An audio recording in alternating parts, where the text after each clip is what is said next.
Berjumpa lagi dengan saya Ayu Novrianti, CGP Angkatan 9, berasal dari UPT SDN 03 Padang Ganting, Kabupaten Tanah Datar.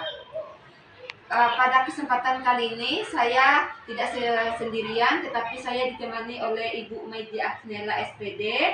Ibu ini mengajar di UPT SDN 03 Padang Ganting, kelas 2.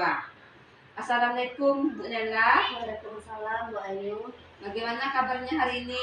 Alhamdulillah sehat Bu Ayu. Alhamdulillah. Pada hari ini kita akan melakukan percakapan praobservasi ya Bu. Nanti saya akan mengamati jalannya proses pengajaran yang Ibu Nela lakukan di dalam kelas. Atau sebelum observasi kelas, ataupun sebelumnya saya melakukan observasi kelas ya Bu. Adapun tujuan dari supervisi adalah untuk mengetahui dan juga mengevaluasi proses pembelajaran yang Ibu Nela lakukan di dalam kelas, agar Bu Nela nantinya dalam pembelajaran lebih siap dan sehingga memberikan pembelajaran yang baik dan menarik bagi peserta didik kita nantinya. Adapun ada beberapa pertanyaan yang akan saya ajukan kepada Ibu Nela. Yang pertama itu berkaitan dengan tujuan pembelajaran. Kira-kira apa tujuan pembelajaran yang akan Ibu sampaikan pada hari ini? Berdasarkan tujuan pembelajaran yang akan dicapai yaitu menceritakan bentuk kerja bakti dalam keberagaman di lingkungan sekolah dan di lingkungan masyarakat Bu.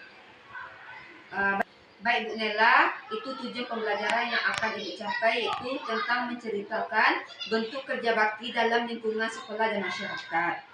Lalu, bagaimana area pengembangan yang hendak Ibu capai pada pembelajaran hari ini? Baik Bu, mungkin pengembangan yang hendak dicapai yaitu di bagian pengetahuan dan keterampilan. Peserta didik mampu menceritakan bentuk kerja bakti dalam lingkungan sekolah dan masyarakat. Baik Bu Nela, jadi area pengembangan yang ingin dicapai adalah di bagian pengetahuan, yaitu menceritakan bentuk kerja bakti dalam keberagaman di lingkungan sekolah dan masyarakat. Nela, strategi apa yang akan Ibu Nela lakukan nantinya dalam pembelajaran?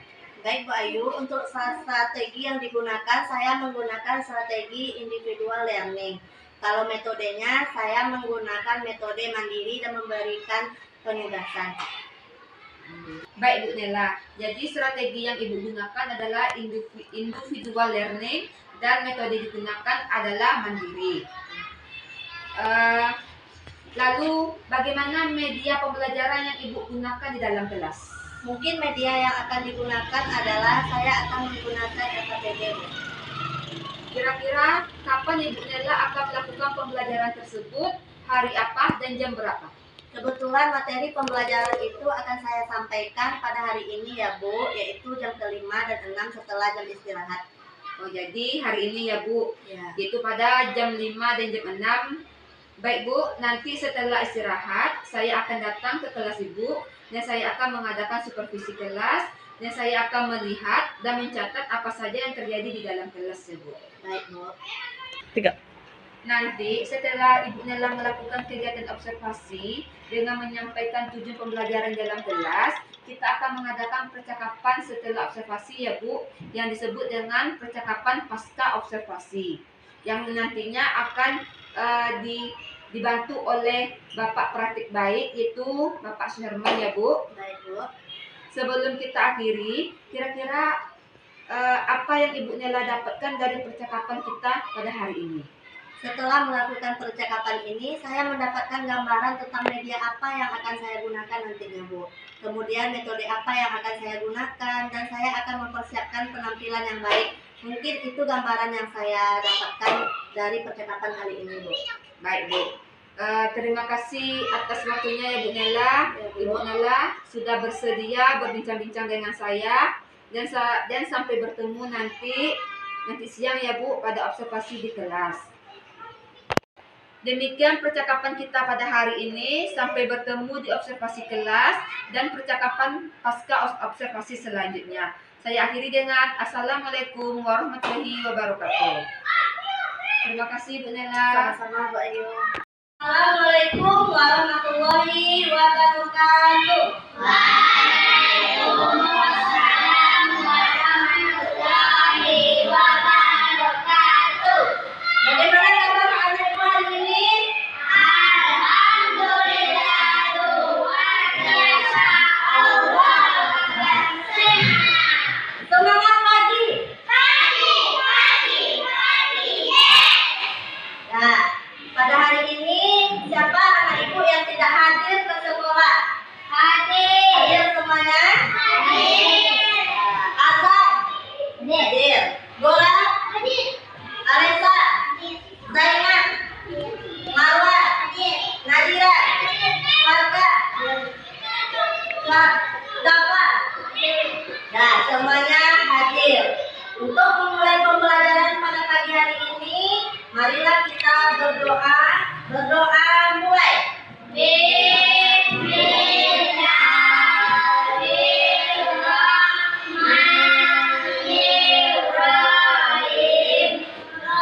Jangan, jangan.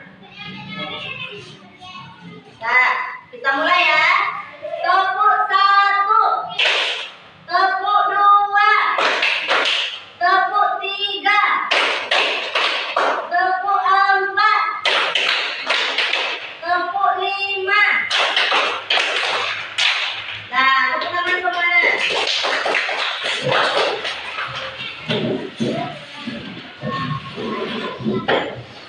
Nah, baiklah.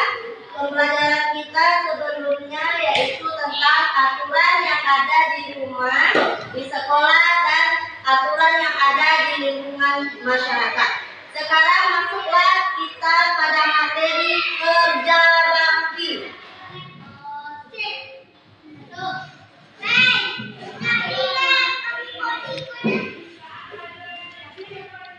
Nah, sekarang ibu tanya, tahukah anak-anak ibu apa itu yang dinamakan kerja bakti?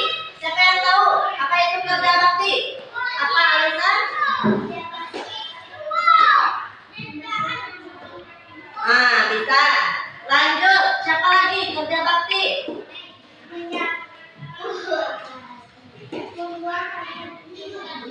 Secara bersama-sama, ya. Selanjutnya, apa itu kerja bakti? Ya. Tahu anak ibu, kerja bakti itu ada beberapa macam. Yang pertama yaitu kerja bakti di lingkungan sekolah. Yang kedua, kerja bakti di lingkungan masyarakat. Kerja bakti itu adalah kegiatan yang kita lakukan secara bersama-sama untuk mencapai tujuan yang sama. Itu yang dinamakan kerja bakti. Kalau gotong royong apa Ibu? Gotong royong. Apakah sama dengan kerja bakti?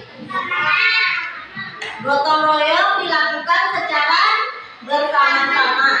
Sekarang Ibu tanya, apa saja kegiatan kerja bakti di lingkungan sekolah? Kerja bakti di lingkungan sekolah. Ya, menyapu halaman sekolah. Ya. Membersihkan kelas secara bersama-sama. Ya, secara bersama. Apalagi membersihkan lapangan sekolah. Bisa juga kita menanam pohon di lingkungan sekolah agar terlihat lebih indah. Nah, sekarang Ibu berikan contoh. Kalau ini gambar apa?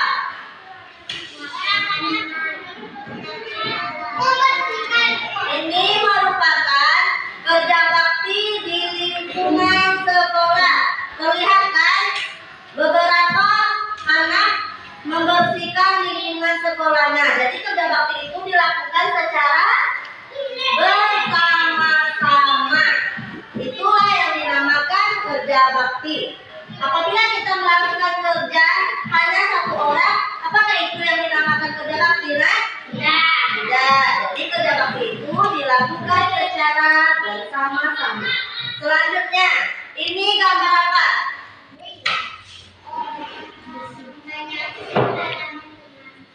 Bukan, ini di mana nih?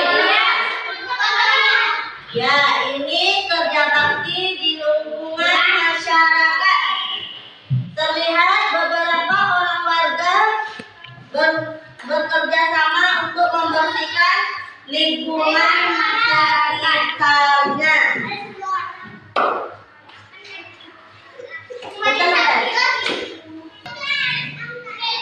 Nah, sekarang siapa anak ibu yang bisa menuliskan di papan tulis?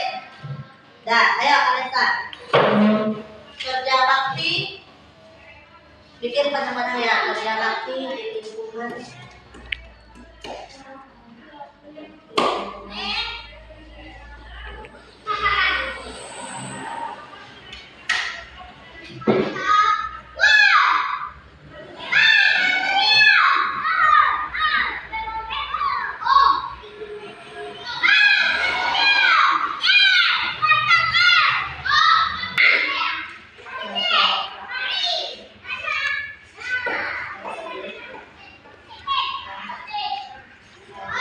Nah,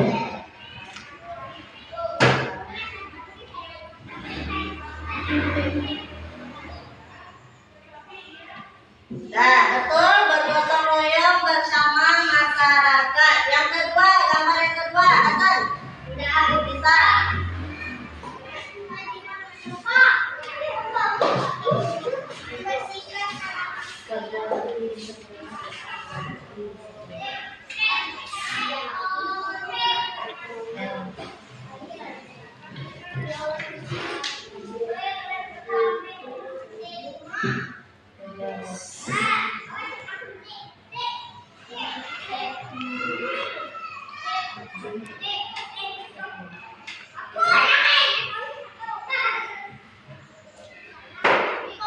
Nah, betul, kerja bakti di sekolah. Selanjutnya ibu tanya, apa-apa saja manfaat kerja bakti?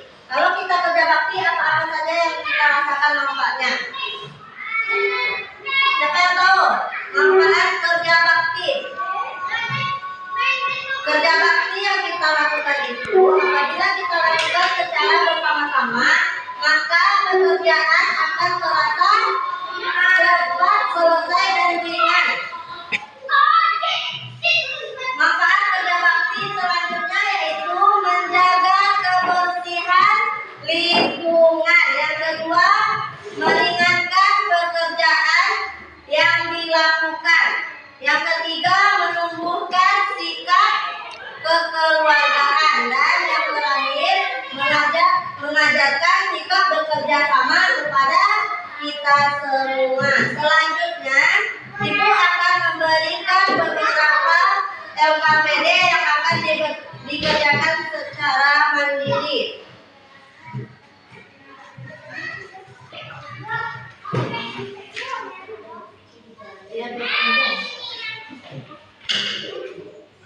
Bikin nama dan kelasnya di atapnya.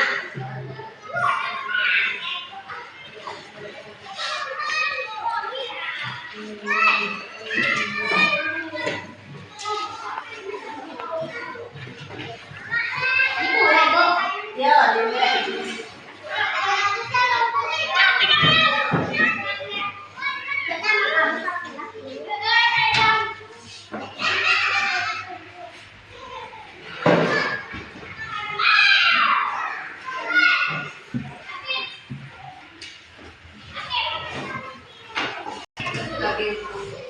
doa kalau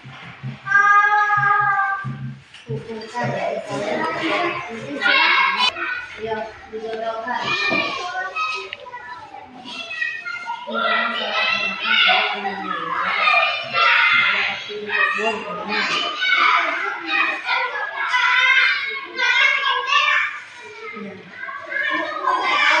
kerja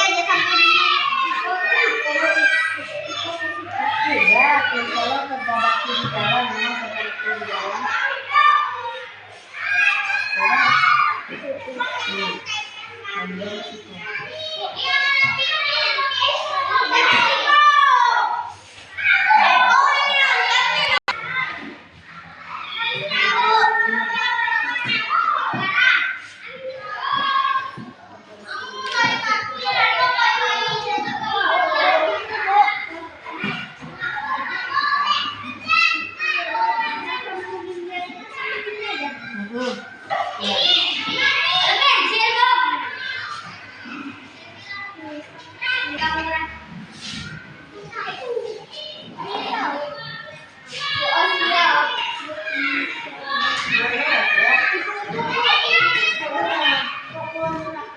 Makan, silakan.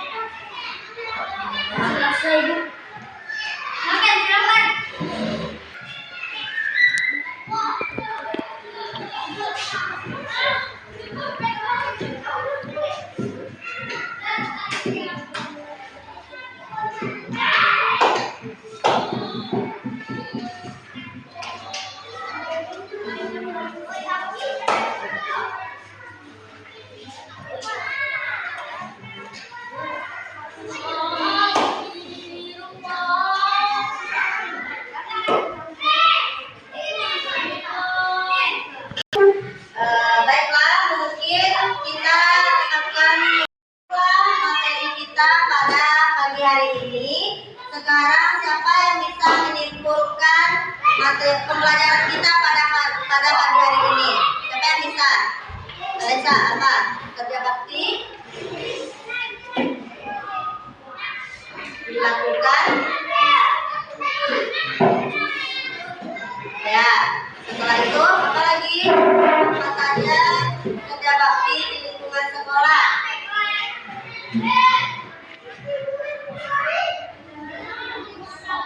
Ya, di lingkungan sekolah apa saja kegiatan? Ya, lagi. Ya.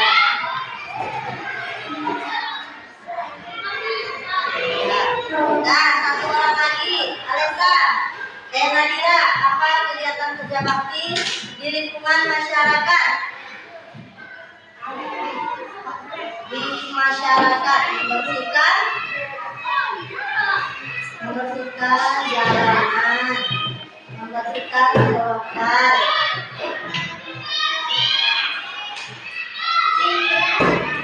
Ya. Nah, Ibu akan tanya bagaimana perasaan anak Ibu pada pembelajaran pagi hari ini. Siapa yang merasa senang? Aman. Siapa yang merasa malas?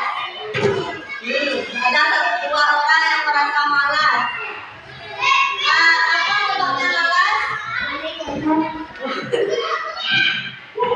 Nah, mungkin itu pembelajaran kita pada pagi hari ini, dan kita akhiri dengan mengucapkan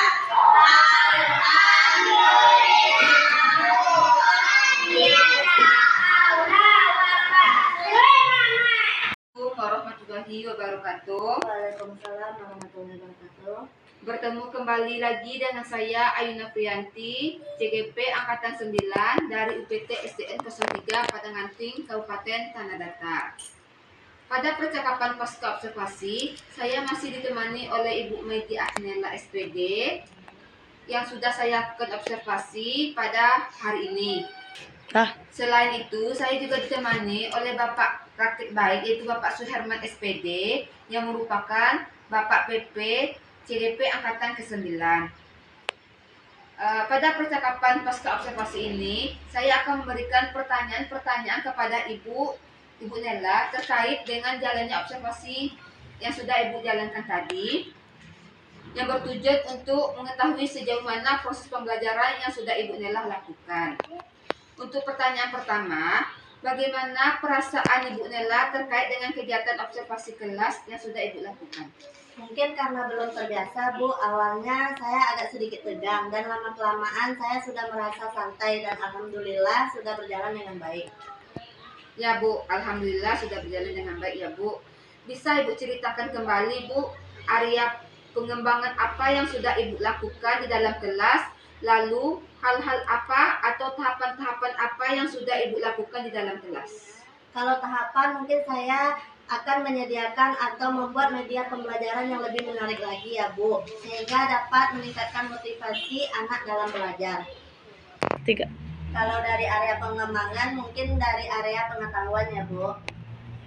Baik, Bu Nella. Jadi area pengembangannya berhubungan dengan pengetahuan. Apakah menurut Ibu area pengembangan itu sudah tercapai dalam pembelajaran Ibu di kelas tadi atau belum? Kalau menurut saya sudah berjalan, walaupun masih ada kekurangannya ya, Bu. Oh, jadi sudah berjalan ya, Bu, walaupun masih ada kekurangannya. Kira-kira apa terdapat kendala atau hambatan yang Ibu temui selama observasi tadi? Kekurangan atau hambatan yang sering terjadi yang ditemukan adalah, mungkin ini juga ditemui oleh guru-guru yang lainnya, Bu. Masih ada beberapa siswa yang tidak mau terlibat dalam kegiatan pembelajaran tersebut. Artinya siswa tersebut tidak mau aktif dalam mengikuti pembelajaran. Baik ya, baik Bu. Jadi ada beberapa siswa yang tidak mau aktif dalam belajar. Kira-kira kenapa hal itu bisa terjadi, Bu Nella? Mungkin saya membagi peserta didik tidak berdasarkan gaya belajarnya, Bu, sehingga anak tersebut tidak mau terlibat aktif dalam belajar. Seharusnya saya membagi kelompok itu berdasarkan gaya belajarnya, karena gaya belajar anak tersebut, mungkin anak tersebut gaya belajarnya visual, audio, atau kinestetik ya, Bu. Baik, Bu, jadi itu rencana Ibu untuk kedepannya ya, Bu. Jadi nanti Ibu akan menyesuaikan gaya belajarnya sesuai dengan kenyamanan mereka. Berdasarkan gaya belajarnya, ada yang gaya belajarnya visual, ada yang audio, dan ada juga yang kinestetik ya Bu. Iya Bu. Baik Bu, mudah-mudahan apa yang Ibu harapkan, yang Ibu Nela inginkan dalam pembelajaran itu bisa terwujud atau terrealisasi, sehingga dapat membuat dan menciptakan pembelajaran yang lebih menarik lagi bagi siswa. Baik Bu Nela, saya nanti kita cerita-cerita lagi ya Bu. Selanjutnya, kira-kira kapan Bu Nela mulai melakukan perubahan-perubahan tersebut kepada peserta didik kita? Yang jelas secepatnya Bu. Baik Bu Nela, terima kasih atas jawaban-jawabannya Bu. Mudah-mudahan apa yang kita rencanakan dapat kita wujudkan dan kita laksanakan dengan sebaik-baiknya. Iya Bu Ayu. Baik, untuk selanjutnya saya memberikan kesempatan kepada Bapak Praktik Baik, yaitu Bapak Suherman selaku Bapak Praktik Baik untuk menyampaikan dan memberikan umpan balik terkait dengan kegiatan observasi atau kegiatan pasca observasi ini. Mungkin saya membagi peserta didik tidak berdasarkan gaya belajarnya Bu, sehingga anak tersebut tidak mau terlibat aktif dalam belajar. Seharusnya saya membagi kelompok itu berdasarkan gaya belajarnya, karena gaya belajar anak tersebut mungkin anak tersebut gaya belajarnya visual, audio, atau kinestetik ya Bu. Baik Bu, jadi itu rencana Ibu untuk kedepannya ya Bu.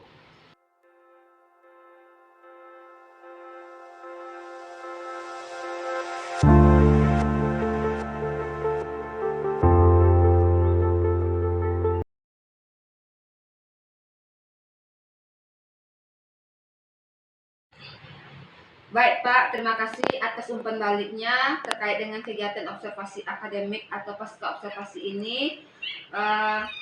Saya ucapkan terima kasih atas waktunya.